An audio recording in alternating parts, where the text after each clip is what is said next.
So good morning or good afternoon, depending on where you're joining us from, everyone. My name is Jesse, and I am with Exploring by the Seat of Your Pants. For those joining us for the first time, we are all about bringing conservation, adventure, and science into classrooms around the world. Now, before we get underway, I want to do a special shout out to the Gardner Foundation. They have made our entire month of events possible. Over 50 programs with scientists and explorers around the globe, including 3 with their scientists. If you want to see some really cool biomedical and health research coming up, check that out on the Exploring by the Seat of Your Pants website at the end of this broadcast. Now, today we are diving back into one of my very favorite groups we have ever had on the program. In fact, we have done more programs with this organization than any other in our history, and that is the Turtle Hospital in Marathon, Florida. So the Turtle Hospital is all about bringing, rescuing, rehabilitating, and re-releasing injured sea turtles. Today we're going to do a little tour of their amazing facility. This is a place that you can go in person to check out if you happen to be in the Florida area. But till then, join us on a virtual adventure. We are joined live by Chrissy, who's going to take us around. Chrissy, thank you so much for joining us today, and take us away. You're welcome. Good afternoon. My name is Christy. I'll be your educator. I'm going to tell you about the species of turtles we have here, the things we do, and then what you can also do to help the turtles. Before me here, I have some green turtles. Now, green turtles tend to get to be about 500 pounds, 3.5, 4 feet long. They don't actually get their name because they're green on the outside. They're green on the inside. Due to their diet of seagrass and algae, it gives them a very green fatty tissue, so they're known for their green meat instead.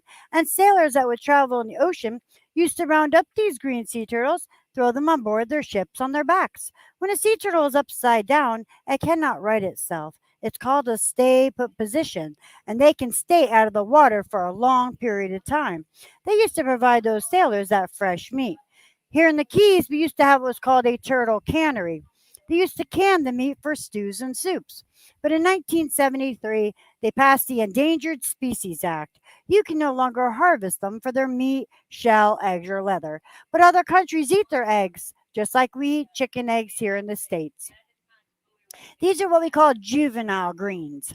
Now, the way you tell a turtle's age, it goes by the size of their shell and how much they weigh. They get put in a category of a hatchling, post-hatchling, juvenile, subadult, adult turtle.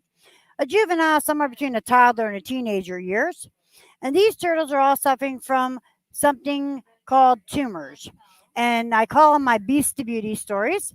And what it is, these turtles are so little, they don't actually have an immune system built up yet.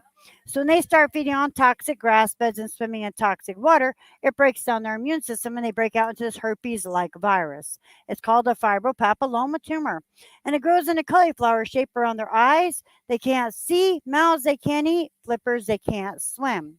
So if you look, this is Raphael. And this is what he looked like when he came in. See those tumors around his face and his flippers?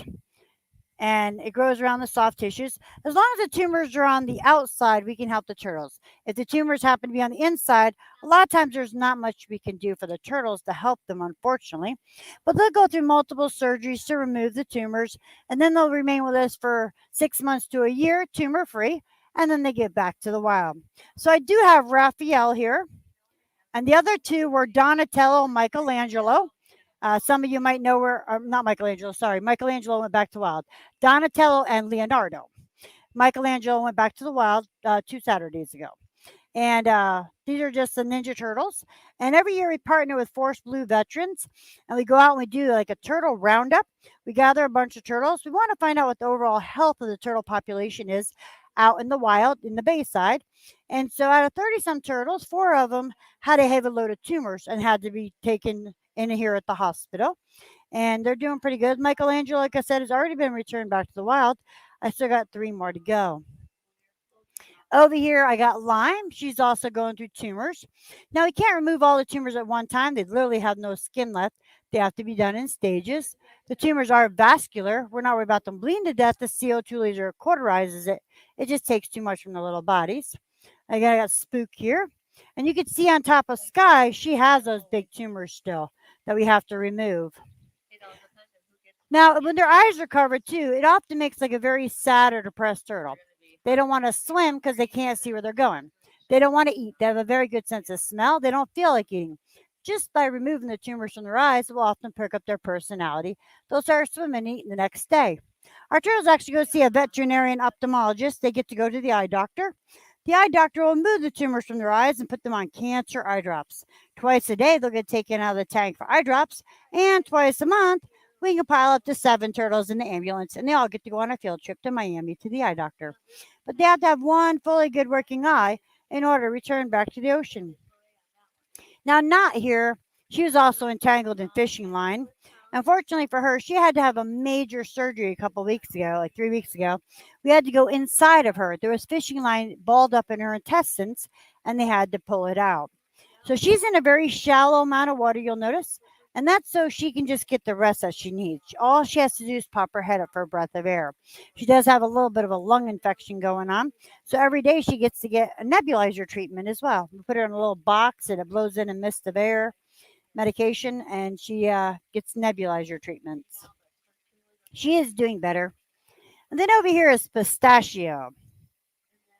Pistachio is just a little green turtle. You can see all those nasty tumors on her that she still has to have removed. We have to make these turtles healthy enough before they can even have surgeries. And you also notice some of the turtles have their names on their shells, but not all of them. Well, they get to go on another field trip. We actually don't have a CAT scan machine here at our hospital. They get to go on a field trip to the People Hospital. And if it's too big of a turtle to go in the CAT scan machine at the hospital, they'll have to go on a bigger field trip to a zoo or maybe like Disney's Animal Kingdom. They would have to go on a very long field trip. But the nurses there right now, and with COVID, they can't ask the turtle, well, hey, dude, what's your name? So we write the names on the shelves for nurses there as they'll pop through the CAT scan machines for us. But Pistachio is also going through a growth spurt. You'll notice how their scoots are outlined white and a little blotchy. Well, out in the wild, when they're going through a growth spurt, uh, you'll see fish picking at their shell. Fish are looking for a free meal. They want worms, leeches, leech eggs that want to get in and around those scoots. It'd be like you and I getting something underneath your fingernail. That would drive you crazy. It drives them crazy too. They'll often scratch their shells on corals and rocks. But we don't have corals and rocks in here. So we built them all these PVC enrichment toys you'll see in some of the tanks, and they just use it to scratch your shells on when they get an itch. It's kind of neat. Now, our hospital here is actually on an old motel that was built in the 50s. So we actually have rehab staff that lives over here in the rooms on that side. And then we have like rooms for when veterinarians come from out of state or out of country, or professors or students from university want to do research. They have rooms to stay in. There's a pool for us. There's 2 research labs in the back over there. And we're actually right on the water. So we don't actually have to make the water. We get to pump it in, which is really nice. Just pump the salt water right in. And this is our main pool down here. And over here is Friend. She is just a little green turtle, and she does not have tumors. She was transferred to us from another facility, and she's very photogenic. We don't have a mass capacity of turtles we could take. We break down their tanks into smaller tanks. The problem we have are loggerhead turtles. Loggerheads tend to be territorial and aggressive. You cannot put 2 loggerheads together. I have a loggerhead in with a bunch of other species. You just can't put them together. They're flat out mean to one another. But Friend here had an infection in her shell. And you know how long it takes for your fingernail to grow? That's their shell. Their shell is made of keratin. So the top part of their shell is called the carapace. Underneath side is called plastron. And each one of the individual sections are called scutes. And they kind of fit together like a puzzle piece does. So they're always growing. Down here, I have our main pool.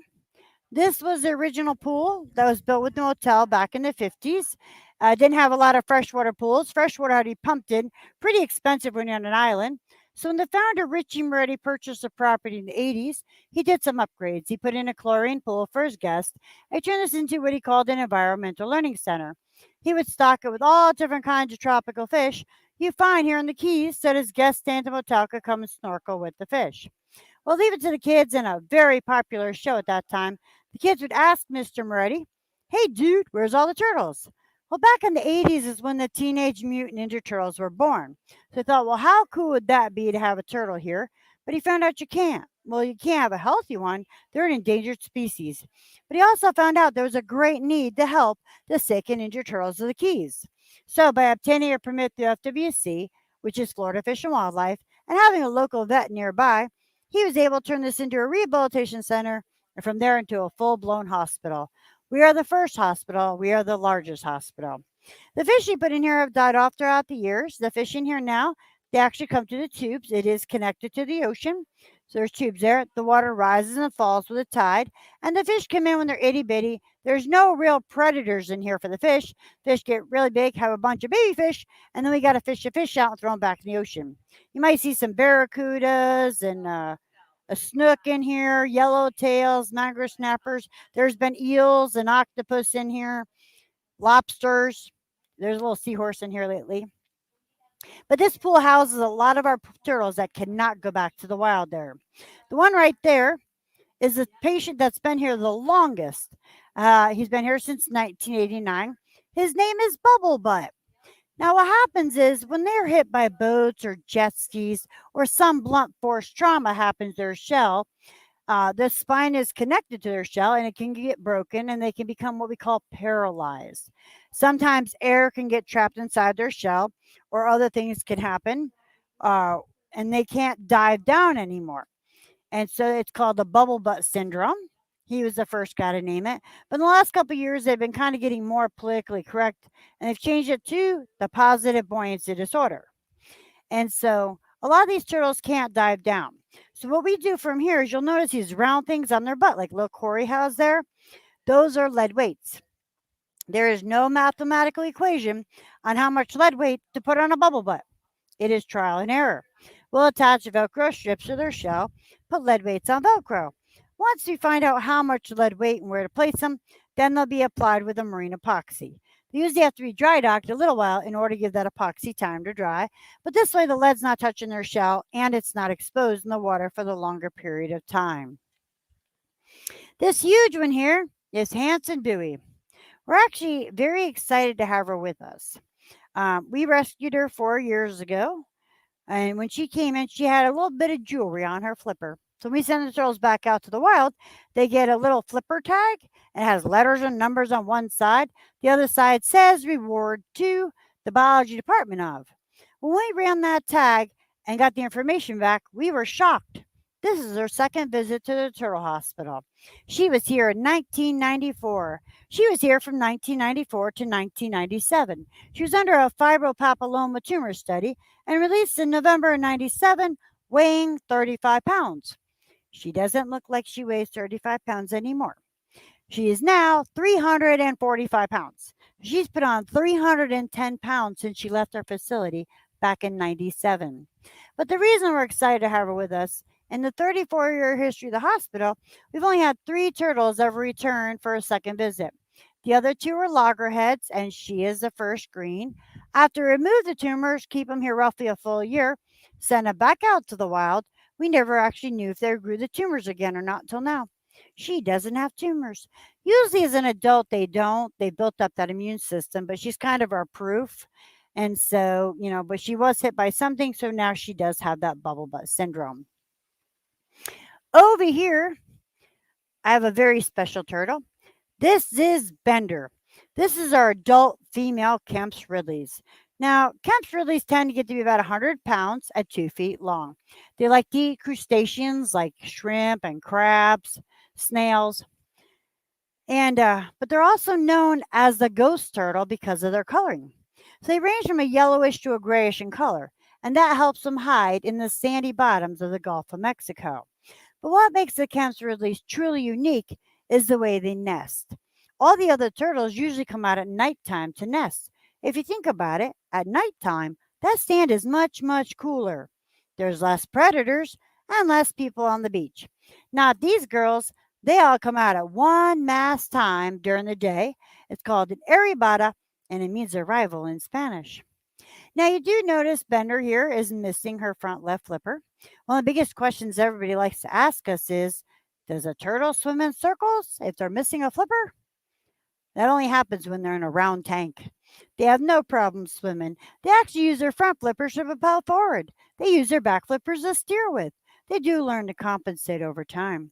When it's an adult female and they need to nest on a beach somewhere, they can still do that. They actually go through the whole motions of having an invisible flipper, but they get up there and they get it done. But she lost that flipper due to entanglement. She was also hit by a boat. But she also plays that ghost act very well. She can stay underwater for up to 5 hours at a time. So she'll only come up on her time, not ours, unfortunately. But this huge pool houses a lot of the turtles that cannot be released back to the wild, like George there. But they can actually go to another zoo or aquarium. They can be an ambassador for their species. They just can't go back to the wild. They also serve as another purpose here for us. They are blood donors. It doesn't always have to be, well, it has to be species to species. They don't actually have AB blood types like we do, but we do a blood cross match as well. Kent here, I call her my drama queen. Kent is a female, and the way you can tell a male from a female by looking at them is once they're over the age of 25. Adult males have really thick, fat tails that go past their shell or carapace, and females have these itty bitty little tails. Now, we do know what a lot of these green juveniles are. When they come to us with the tumors on them, we have to do an endoscope. We have to go inside of them, make sure there are no internal tumors. When there, we usually find out what their gender is as well, but we'll not do an invasive scope just to find out the gender of a sea turtle. So I'm going to show you why, one of the reasons why I call Kent here my drama queen. Let's see if I can get her to do it. I'm throwing him some food in. It's like a turtle pellet. Green turtles are kind of like the cows of the ocean. They just don't travel in herds. They forage on grass beds all day long. And she missed the food. Let me grab another handful really quick. She eats very funny, though. It's one of the reasons why I call her my drama queen. Here we go, Kent. Come on. There you go. So you got to kind of watch her nose. She squirts water out of it. They actually all squirt water out their noses. She just does it very dramatically because they can. They don't need to drink all that salt water to become dehydrated, so they expel out the excess waters out their nose. The other reason why I call Kent here my drama queen is, remember, green turtles like to eat all that lovely green stuff. Well, because of her, we're not allowed to wear green clothing in the pool of the tanks. Sometimes she'll look at you like you're a tasty snack and she'll want to try to bite you. But she has that bubble butt syndrome as well. We're going to move on to some littler ones. These tanks are kind of where we hold the babies at, and some of their pictures are on the side of the tank too. We do have a few little ones here as well. I'll tell you a little bit about them and show you some of their pictures.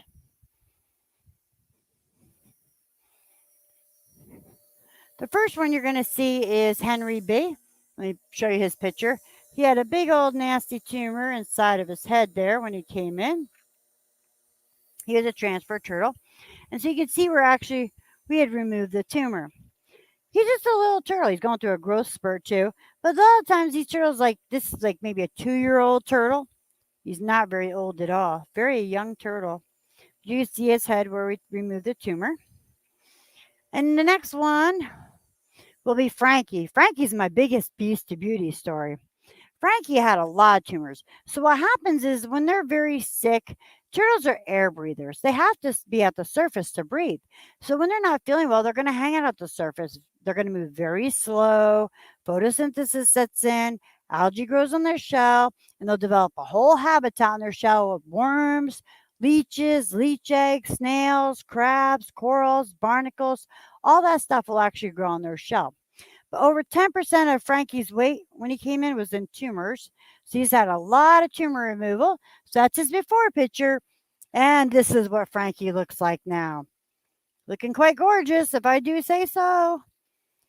Now, what's cool too about Frankie is I love the pattern on his head. A lot of turtles have like the same type of pattern, but it's kind of like your fingerprint. It's all just a little bit different sometimes. But Frankie's looking really well. As long as he has no regrowth of tumors in a year's time, Frankie will be able to go back out to the wild. And then over here, I got some little babies. Well, they're not hatchlings. They're what we call post-hatchlings. Yep, I think it's caught. And so here we go. Some of the babies. This little loggerhead here, he's in timeout. He has not been playing very well with the other turtles. So he's kind of got to be by himself.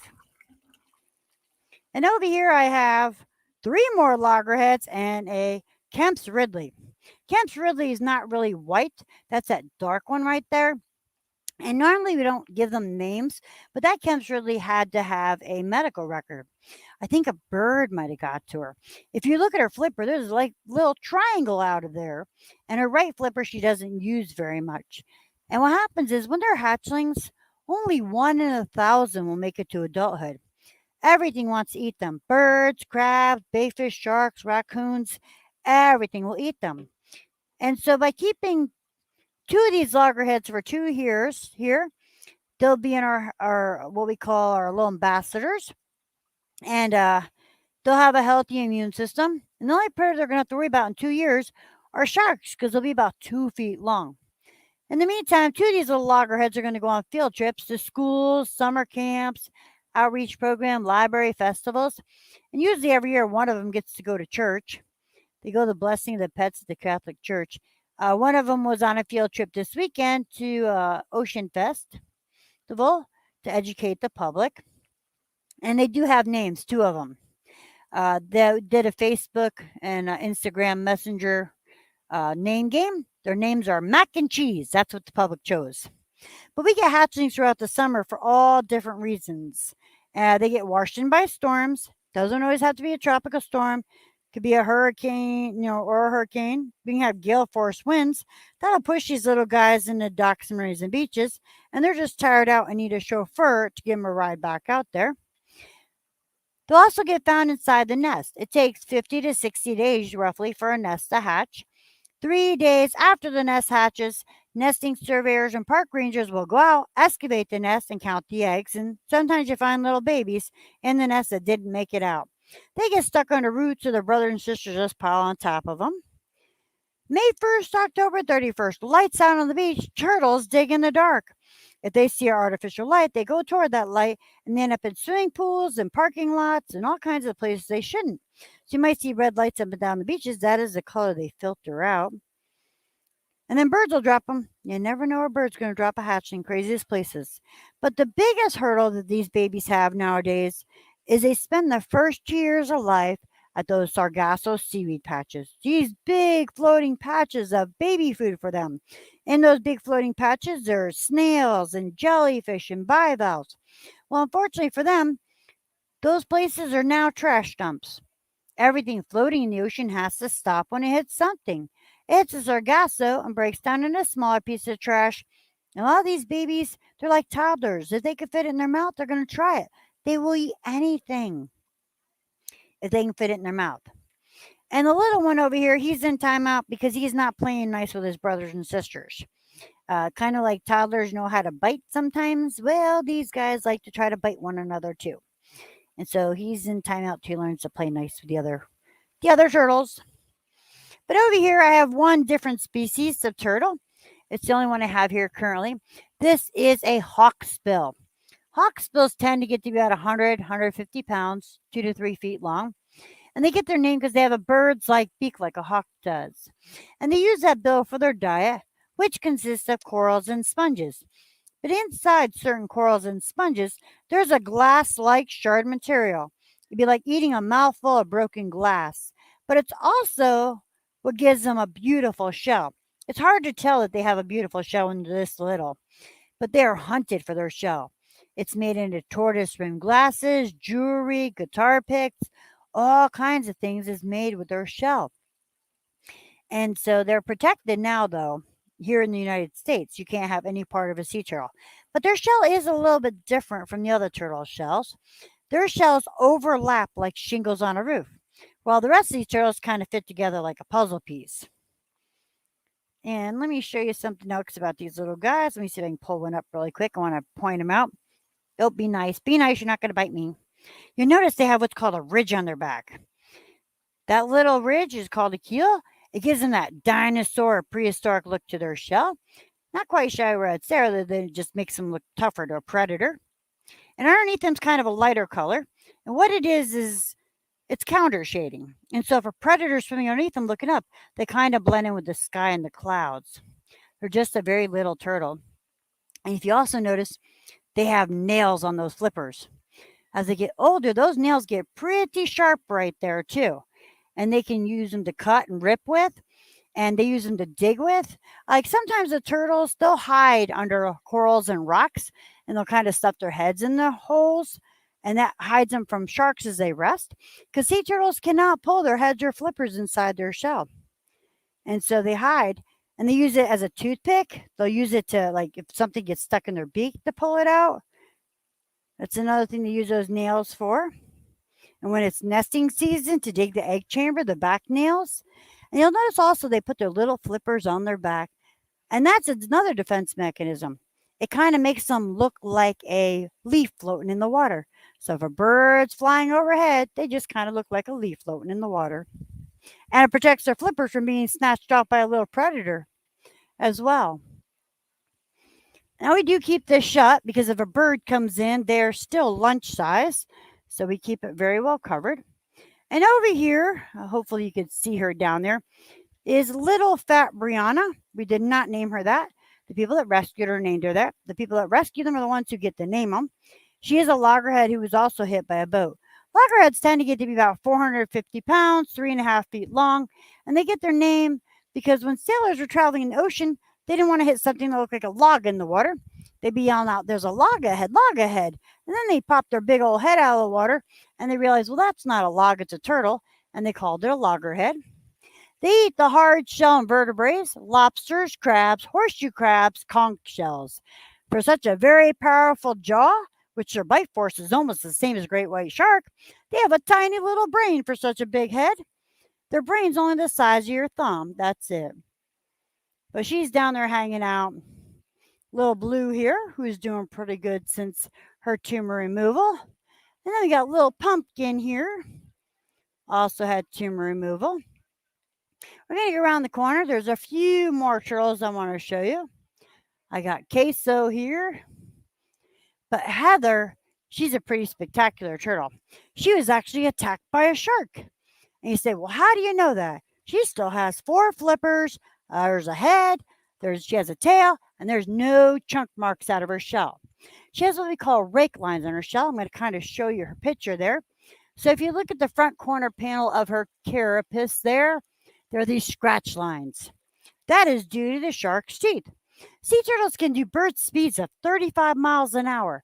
They will twist, turn, and maneuver their bodies and put their shell right up to the shark's mouth, using it like a shield so they can't get a bite of it.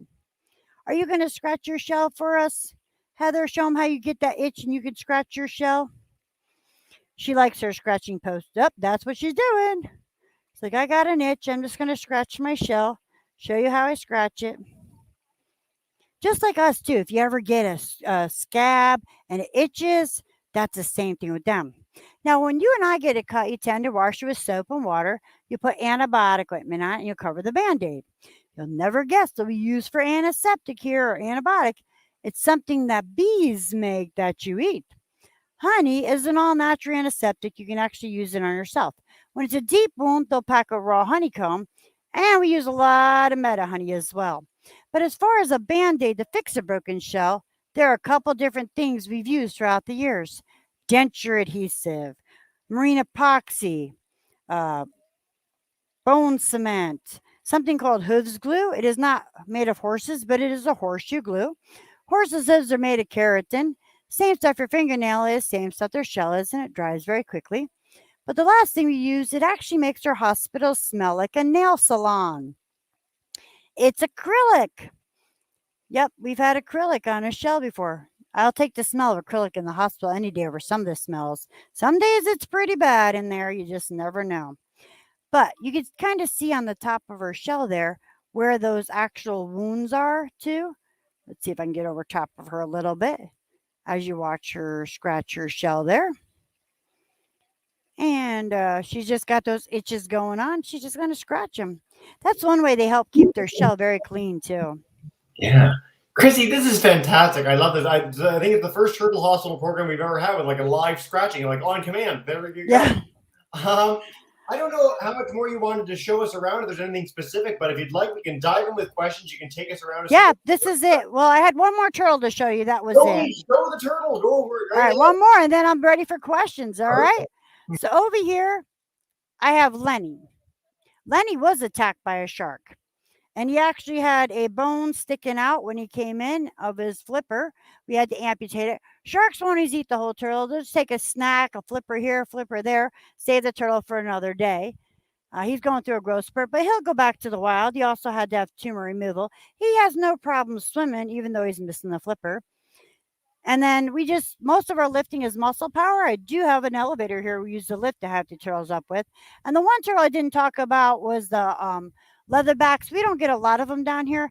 Leatherbacks tend to get to be 2,000 pounds, 6 feet long, and they eat almost their body weight a day in jellyfish. We don't have a lot of deep water down here, so we don't always see a lot of leatherbacks. But I can start taking some questions if anybody has any. Very, very cool. Well, Chrissy, thank you so much for such an awesome tour around the facility. You mentioned leatherbacks at the end there. I know you guys don't have them typically there, but everyone should check out a leatherback turtle when they're done this broadcast. What an extraordinary animal, one of my very favorites in the whole world. So right now, we're joined by all sorts of classes. We've got all over Ontario. We've got Minnesota. We've got more on YouTube. We've got our folks joining us in Ontario on live on StreamYard. So grade 4 Merwin, if you guys want to get your questions ready, Mr. Chanfrini's class, great. But we'll take a question from YouTube to kick us off. And that is, Ava wants to know, in Rochester, Mr. Backus's class, do you have to control the temperature of the tanks? Not usually, because we have a saltwater well, so it keeps a simulated temperature. And up there we do have in the hurricane tanks, we do have like heaters and chillers to keep it at the same level. But a lot of times, mostly the water is just pumped in and it's about the same temperature. Now, if the water temperature drops really cold, we will have to put heaters on to make the temperature a little bit warmer for the turtles. Fantastic. Because turtles can get cold stunned. Yeah. So is there a temperature at which they get cold stunned? Like, do we know the limit of where they start getting knocked out, kind of? It's just these turtles are littler. So once it starts dropping, like, below the 60s and stuff, they really don't like the cold water temperature. It's just like any reptiles start moving very slowly when colder temperatures start happening. Yeah. We're lamenting the fact that you guys are 60s are cold for you down there in Florida, up here in Ontario. Yeah. Speaking of Ontario, let's add the grade 4s in Coburg with Muncie's class. Unmute your mic and you're good to go. Hey guys. All right. Hi, Willow's gonna ask a question. Go ahead. How do the green turtles get the pattern on their skin? So how do the green turtles get the pattern on their? They're just born with it. Yeah. So do they stay the same their whole lives? Do any of the scoots on the top of them change, or when they're born they look like that and they just get bigger? Actually, the one turtle I showed you, Pistachio, actually has a couple extra scoots in her shell, and they believe this is due to the warming temperature in the nest. Like their nests are just becoming too hot because of the global warming. And so, Pistachio has extra scoots in her shell in the back. I love that. I've never heard that from anyone talking about turtles before. Very, very neat. Great question, guys. All right, Mr. Chanfrini's class, come on in. They're joining us today at St. Eugene School. You guys are good to go. How many years does it take to a turtle to reach adult? Yeah. It's difference amongst species. Loggerheads and greens will mature at about age 25. Between 20 and 30, they say. So I say about 25. And they live to be anywhere from 80 to 100 years. Now, Kemp's Ridleys will mature at about 15, but their average lifespan is about 45, they say. Awesome question, guys. You guys are whipping through these. Chrissy, this is like the fastest Q&A ever. I love it. Let's head back to YouTube for a second. Miss Cress's grade 1 class wants to know, are all the turtles rescued from Florida? Do you ever take any from Georgia or Texas or other states? Yeah. We do get, every year, we get a bunch of turtles that come to us from about Cape Cod. And what it is, these turtles are what we call cold stun. These little juvenile Kemp's Ridleys don't quite migrate south in time for the winter. And they get stuck around Cape Cod's loop and they become very cold. And so New England Aquarium can't handle 1,500 turtles every year. So they start dishing them out to other facilities. And we're at the end of the line. So last year we got 40 turtles in one day. Wow, how about that? See, again, a testament to your capacity as an organization to care for all these turtles. Like 40 in one day is a huge amount of responsibility for your staff. But very, very cool. Great question, guys. All right, let's head back to Merwin Greer, Miss Muncie's class. Unmute your mic. You're good to go. We'll come to Mr. Chanfrini in a minute. Here we go. How many turtles have you guys rescued since the hospital opened? So how many turtles? Yeah, sorry, go ahead. I didn't know if you heard. Yeah. That is very hard to say because the hospital has been in taking a turtle since 1986, and they didn't keep very good records there. And they also don't keep the amount of babies that come to this place. Every year we release hundreds of babies, usually too. So that is a very hard question to answer because they didn't keep very good records back then. Yeah, but I guess given the fact that it's hundreds of babies, like, and it's every year you can take 40 at a time, like it's thousands over the course of your time, which is amazing. I mean, it's just. We know there's already been 2,000 that we've released back to the wild. But how many have actually been admitted to the hospital? Yeah. It's hard to say. Yeah, wild, very, very cool. This is so much fun. It's so nice to have you guys back at the Turtle Hospital, I must say. Mr. Gianfrini, come on back in, and we'll head back to YouTube in a second. Are any of the baby turtles the children of the adult turtles? We don't actually know that. We wouldn't do a DNA test on them. Because mama turtle, most people don't really do. Mama turtle does lay 4 to 7 nests a year, and then they'll take 1 to 3 years off and then go back to the same beach they were born from. But these turtles here wouldn't probably be from any of our turtles because most of our turtles here right now are not adult turtles. And the few that are, they would have to go back. The females have to go back to their natal beach to be born, to lay them eggs. We don't know what beach that is. And we wouldn't want to add more drama to a turtle's already injured body. So they could get what's called an egg impaction because every 10 to 14 days, that mama turtle's got to get rid of them eggs because she's developing more eggs. Yeah. Cool question, guys. All right. Let's head to Horn Payne, Miss Dupuy's class. They're joining us on YouTube. They want to know how you find all the turtles. Do you go out by yourselves and never find them, or is it all people bringing them to you from wherever? It's pretty much the people out on the water. It's not even us. Yeah. It's the people, the boaters and fishermen and boat captains out there. You got to figure the charter boat captains are out in the water every day. When it's a nice day, they're out there, bringing in fish, hauling in shrimp. They're out there taking groups of people out fishing to try to catch some big fish. So they know what a healthy turtle looks like and they know what a sick turtle looks like. And so when they see a sick turtle, they'll scoop it up and call us and we'll go pick it up. Or kayakers will be out there. That's why they get to name them. That's amazing. Like, it's such you speak about it so casually, but it's such an amazing community conservation effort that everyone knows what you do and are vested to bring them to you and do that on a regular basis. Like, that's fantastic. Again, kudos to you guys for building up that sort of relationship. It's kind of funny because you can always tell when a charter boat captain's rescued a turtle, they'll name it after their boat. There you go. That's awesome. I love that you guys name them too and highlight that throughout the broadcast. It makes it so much more special and personal. Miss Fromm's class, they're joining us in Rochester as well. We've got all of Rochester, Minnesota today. Welcome in, guys. They want to know, can you talk more about what they eat? Does it change through their lives? Is there anything specific that you give them they might not get in the wild? Anything you want to share, Chrissy? Yeah, so normally we don't go out and mow the grass beds of the ocean. For these green turtles, we'll feed them romaine, lettuce, pepper, squid, cucumbers, fish. They don't always go all the way to catch fish, but if they see a fish dead or dying, sometimes they will be opportunistic feeders. And we're trying to up their blood values and protein levels. Sometimes we'll feed them fish and they'll eat it. But sometimes we do have to go out and feed them grass beds of the ocean because if they get to be a picky turtle, we want to make sure they eat. And, the grass is a more natural diet for them, but we'll feed them romaine lettuce, which is the closest thing we could feed them of people food. The only problem is when a couple years ago we had that lovely recall on romaine lettuce because of E. coli, we had to feed them kale. Not all of them really like to eat kale, but they did for a little while. So, and they're back on romaine lettuce now, though. They're happy again. Yes. Good. I'm not a huge kale fan myself, but eat your veggies. That's the important part. You can be as big as. Yep.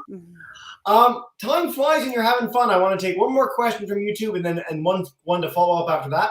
So a great question. We don't get this very often from Mr. Backus's classes. Do the turtles communicate with one another in any way? Just biting. Yeah. They'll bite each other. You know what I mean? They really don't have any communication skills. They're solitary animals. Yeah. You might see a few by some grass beds, it's where food is, or a couple of hawksbills by some coral reefs, but they're not really sociable animals. I have one green turtle in the main pool. I call her my juvenile delinquent because she came here biting everybody, including us, with the smaller turtles, and we put her with the bigger turtles. She bit them too. And so she just sometimes doesn't always play very well. And loggerheads tend to be territorial and aggressive, so you can't put two together.